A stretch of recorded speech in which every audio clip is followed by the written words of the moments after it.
Viewers, এই ভিডিওতে আমি আপনাদেরকে ফেসবুক পেজ ডিলিট করার সঠিক নিয়মটি দেখাচ্ছি। চলুন কীভাবে ফেসবুক পেজ ডিলিট করতে হয় তার দেরি নেই। এজন্য প্রথমে আপনারা আপনাদের ফেসবুক অ্যাপটিতে প্রবেশ করবেন। আপনারা চাইলে গুগল ক্রোম কিংবা ব্রাউজার দিয়ে করতে পারেন, একই নিয়ম। চলুন দেখাই। এই জন্য ফেসবুক অ্যাপটিতে প্রবেশ করলাম। করার পর আপনাদের যে ফেসবুক পেজটি রয়েছে বা যেটি ডিলিট করতে চান সেই পেজটিকে আপনারা সুইচ করে নেবেন, অর্থাৎ লগ ইন করে নেবেন। এখানে আসার পর ডান দিকে দেখতে পাবেন আপনাদের ফেসবুক পেজ আইকনটি, সেখানে ক্লিক করুন। এখানে ক্লিক করার পর সেটিং নামে একটা অপশন দেখতে পাবেন, অর্থাৎ সেটিং অপশনটিতে ক্লিক করুন। এখানে ক্লিক করার পর আপনারা স্ক্রল করে একটু নিচে যাবেন। এখানে দেখতে পাবেন অ্যাক্টিভিটি লগের নিচে অ্যাক্সেস অ্যান্ড কন্ট্রোল নামের একটি অপশন রয়েছে, এই অপশনটিতে ক্লিক করুন। এখানে ক্লিক করার পর আপনারা নিচের দিকে দেখতে পাবেন ডিলেট পেজ। আমি ডিলেট কীভাবে করতে হয় সেটি দেখাচ্ছি, এই জন্য আমি ডিলেট পেজ অপশনটিতে ক্লিক করব। আপনাদের ফেসবুক পেজটি ডিলিট করার জন্য এই অপশনটি বেছে নেবেন। তারপর আপনি কন্টিনিউ অপশনটিতে ক্লিক করুন। এখানে ক্লিক করার পর আবার কন্টিনিউ অপশনটিতে ক্লিক করুন।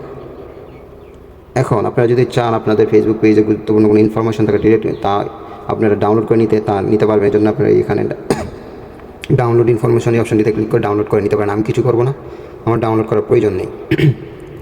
এখন আমি আবার কন্টিনিউ অপশনটিতে ক্লিক করব। এখানে ক্লিক করার পর আপনাদের ফেসবুক প্রোফাইল, অর্থাৎ যেই আপনার ফেসবুক অ্যাকাউন্ট প্রোফাইলের আন্ডারে এই ফেসবুক পেজটি রয়েছে সেই ফেসবুক অ্যাকাউন্টের পাসওয়ার্ডটি দিয়ে দিবেন। আমি আমার পাসওয়ার্ডটি দিয়ে দিচ্ছি। পাসওয়ার্ডটি দিয়ে দেওয়ার পর কন্টিনিউ অপশনটিতে আবার ক্লিক করবেন। তারপর এখানে দেখতে পাচ্ছেন নিচের দিকে ডিলিট পেজ, এই অপশনটিতে আবার ক্লিক করুন।